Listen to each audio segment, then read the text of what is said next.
Hi, family. I would like to share my experience with you about me being a medium. Until I can go live and talk to y'all, I'll be glad when I'll be able. When I hit my little, I think it's 50 subscribers and 400 hours of uh watch time, I'll be able to talk to y'all on live. But until then, hey, this is me recording at my home.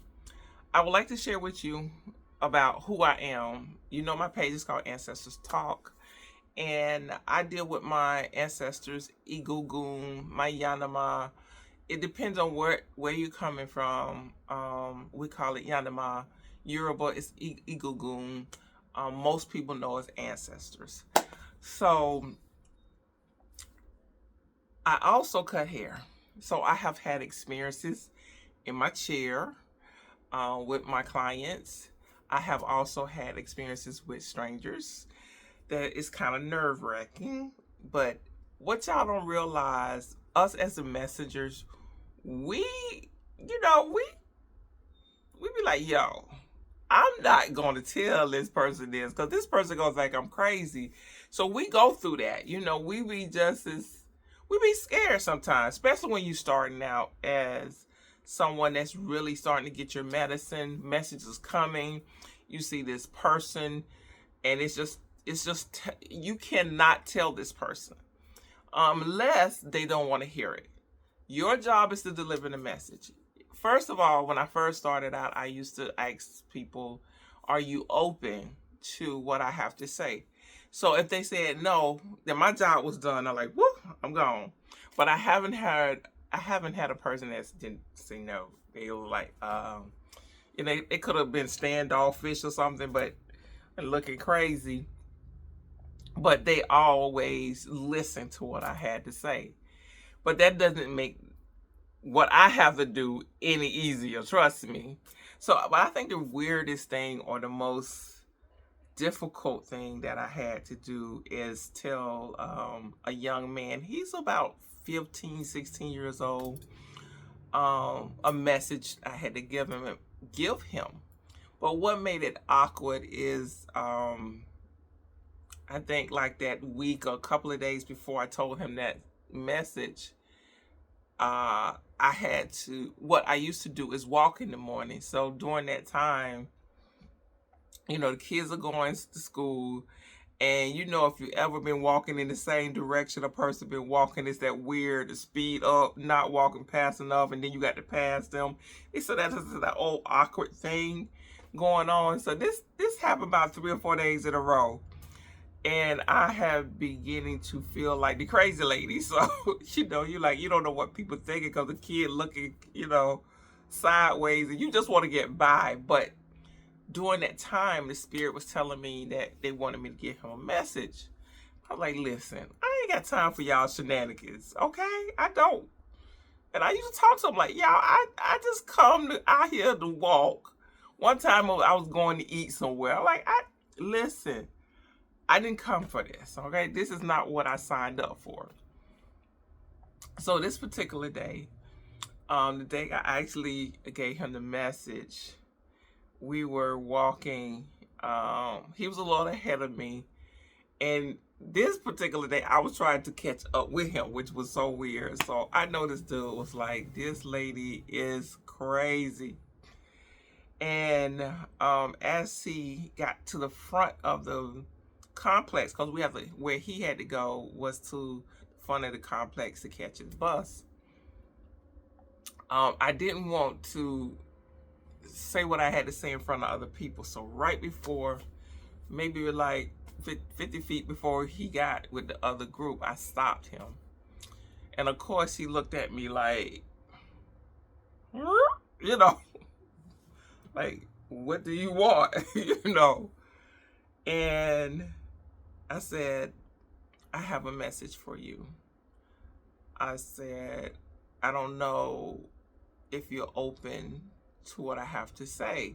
He's still looking at me sideways, walking slowly, y'all. And I'm still feeling like the creepy old lady while this is happening. I said, I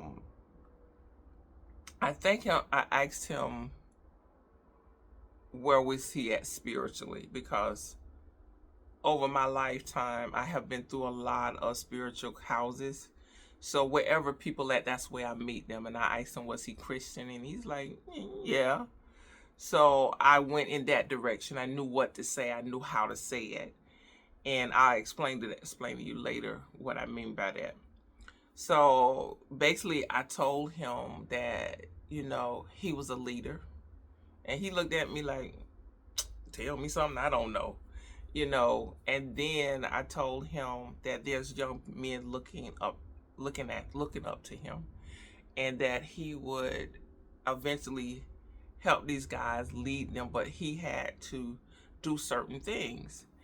And then I said something, this happened a while back, I can't remember, and he started smiling and giggling, and that's when I knew I was in.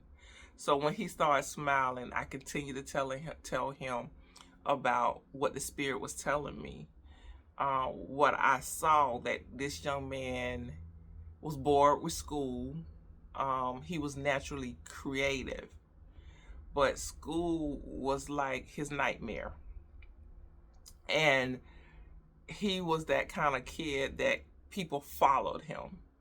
And I told him he had to make sure what he was doing, was on the up and up, because these people or these children or whoever this was going to help him in the industry. I think he was in the music or something like that.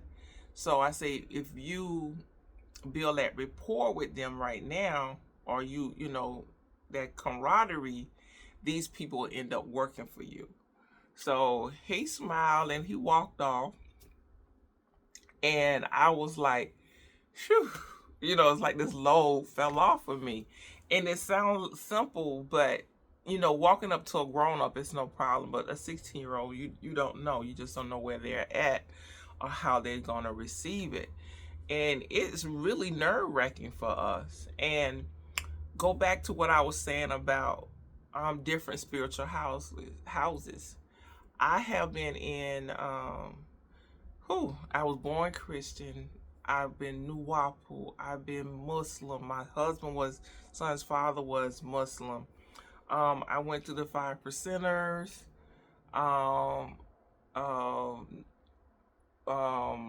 Only thing I don't think I did is the one that was in Miami, and I think that's the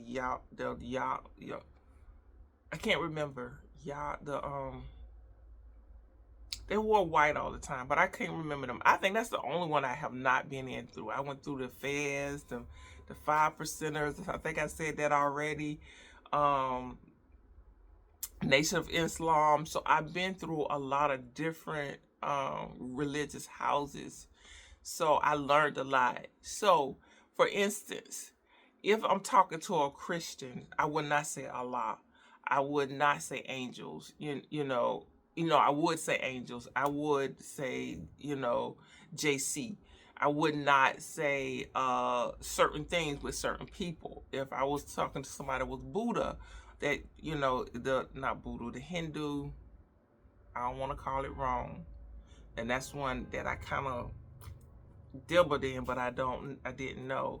For instance, if I was in Yoruba, I wouldn't say, if I was in Yoruba, I would say Igugun instead of ancestors. So when you go through these different religious houses, you start understanding how to talk to people in a way that you can relate to them. So I would not go to a Christian and say, yo, Egungun. They were like, yo, Gugu what?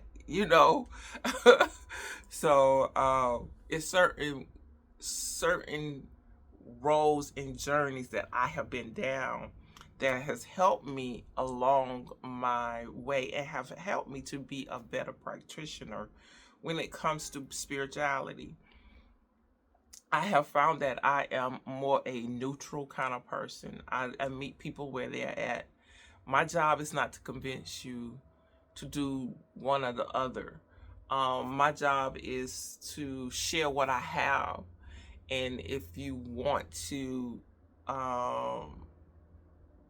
do certain things, if you want a divination, if you want a reading, if you want to be part of a RC community, then I will give you a summary of what it is, so you can know where you wants to go. So and I say this to say, because I was in so many different things, and everything spiritual house that I went through to, they was the only one that was right, and everybody else was going to hell.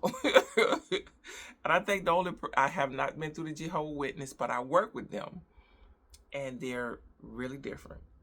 That's all I can say. They're just different. They study well, but their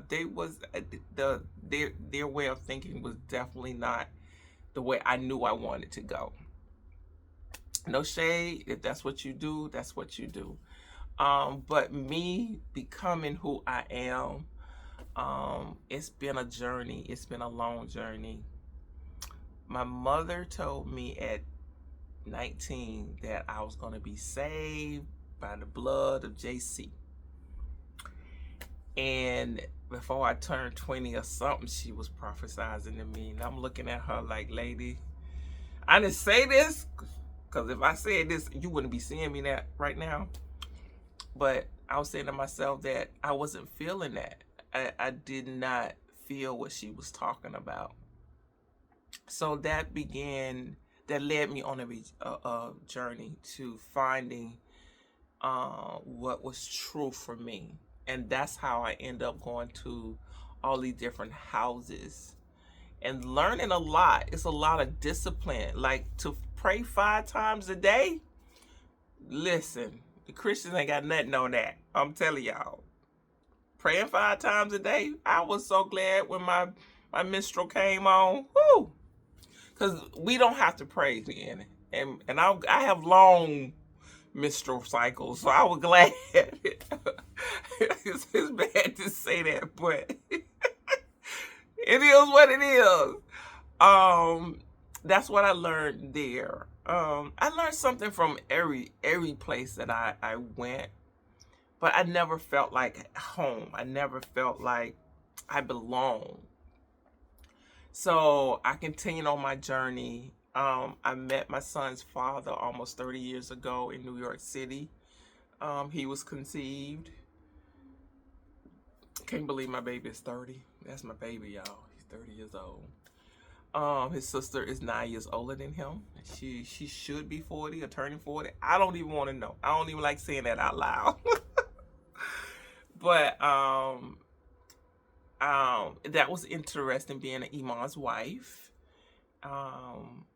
My uncle was a pastor in the church. I'm always in these positions where I can see the whole see all the components of whatever space I'm in, which means I'm always in the hierarchy. That's what I call it. Imam's wife. My uncle was a pastor, so I was like to pastor children, and I got to see some things that children shouldn't have seen when I was growing up, or heard, but you don't repeat it. So this took me on my journey of finding what's true for me, and I've always felt like an outcast until about, I think, was not in 18. I'm sorry, 18. Not 18. I'm getting worse. I'm really old, y'all. 2019, and I found ARC Community, and my chief is Chief Montana, and he has shown me how to use my medicine, how to open my medicine, how to remember how to apply my medicine to help myself, my family, and my community. This process is ongoing as of this recording. I have been there. This is 2005, so we're going September. It'll be 6 years. I can truly say that being an ARC is where I have transformed the most. I have been able to sit in my medicine. I have been able to use my medicine on what I call a higher level. And what I mean by that, I have been able to assist other people without worrying or doubt, because it's a lot of doubt come along with your medicine as it comes online, and you're wondering, um, are you hearing what you're hearing, or do you know what you know? Because there's certain things you know, and you know that you know them, and then life will verify certain things for you. When you hear energies and spirits, um, you just wondering, am I losing my mind?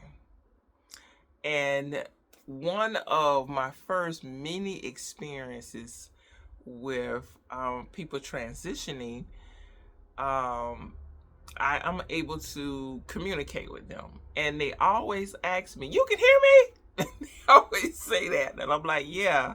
And they was like, well, why my family can't hear me? I say, wait a minute. You just left from over here. You know how people minds are locked and they're closed. And then they have been indoctrinated on not to speak to the dead. So it shuts them off. But it's funny when my relatives pass over, they be like, I didn't know, but I didn't know. And I say, it's okay. It's okay. But I think one of several incidents that happened, I used to work when I worked in this barbershop, and was a barbershop / salon in Orlando.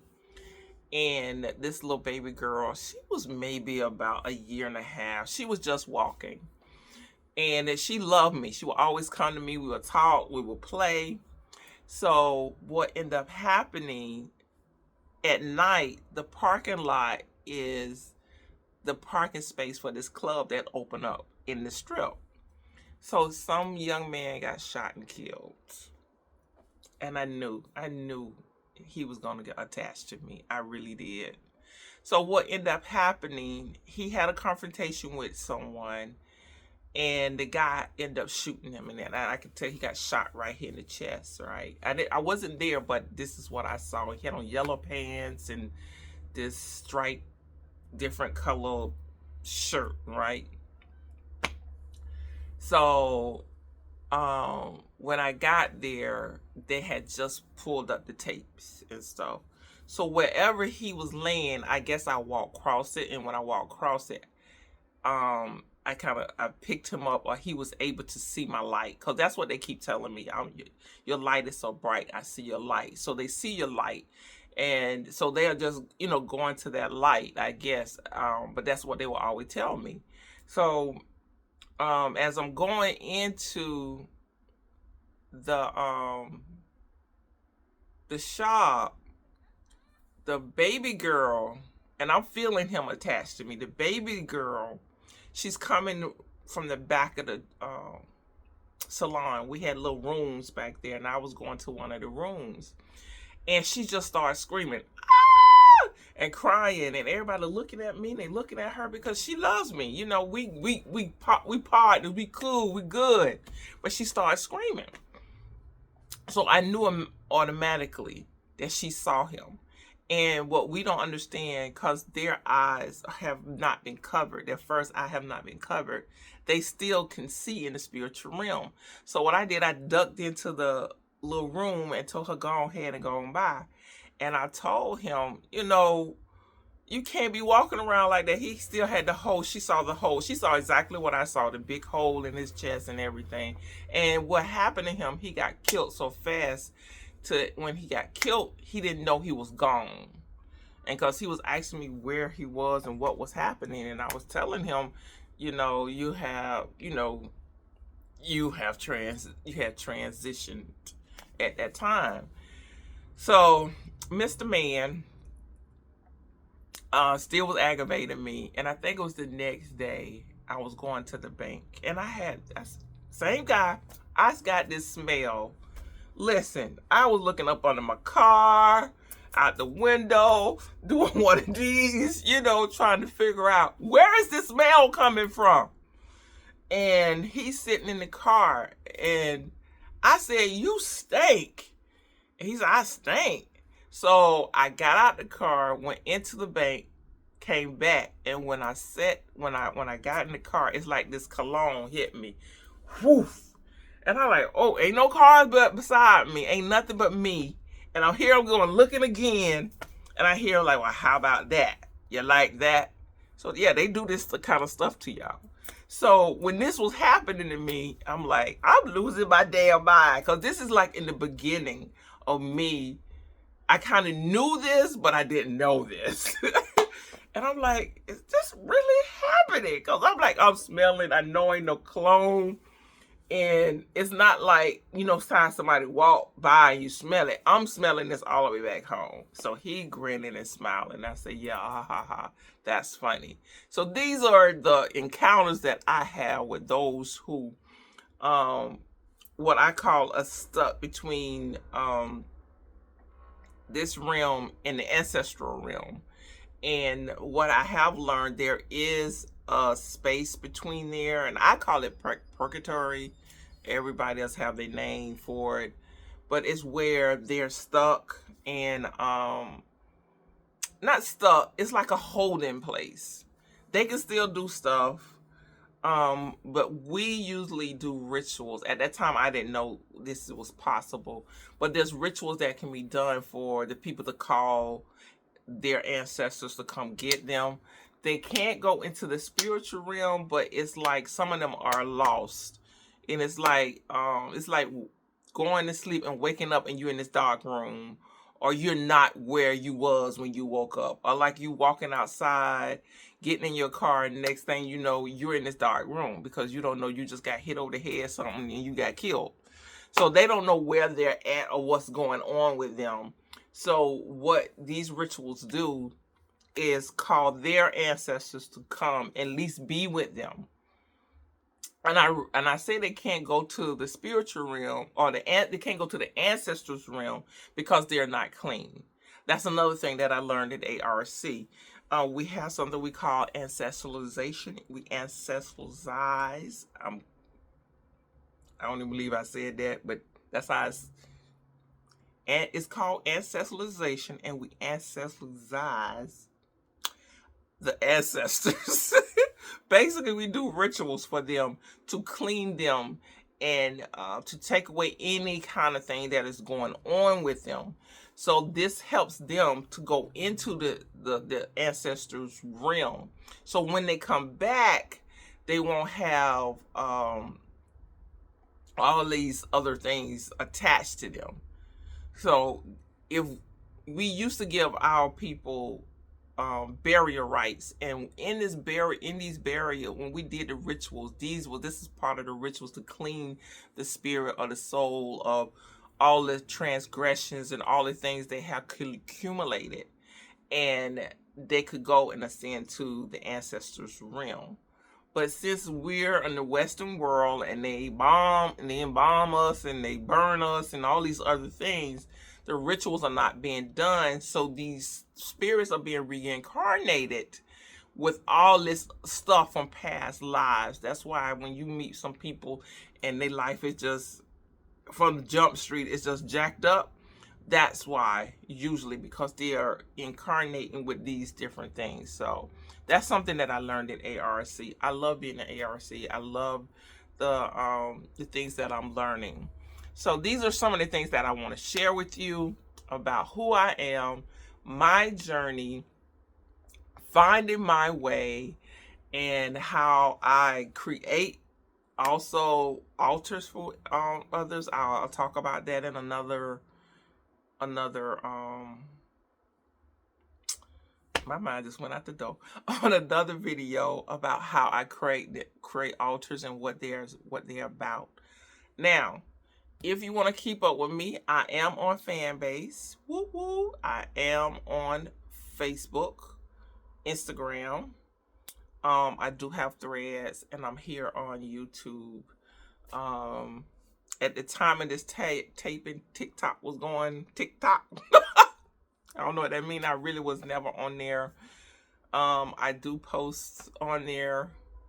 It was shut down around the president's inauguration. It's back up. It's just drama. But my major one is Fanbase. And here on YouTube. Those are the ones that where you can find me. So just buckle up, and I just, I'm gonna tell my story so I can get to my subscribers. I can subscribe and get my watch hours. I'll be glad when I be able to speak to y'all and talk to y'all and hear the things that y'all need to know. And about how, just feeling alienated from different spiritual houses and finding a house or finding a place for yourself. So, thank you for joining me. Thank you for coming into my world where all is whole and complete. I am Ifas Bini Soke, and I will talk to you on the next video. Have a great day. Bye.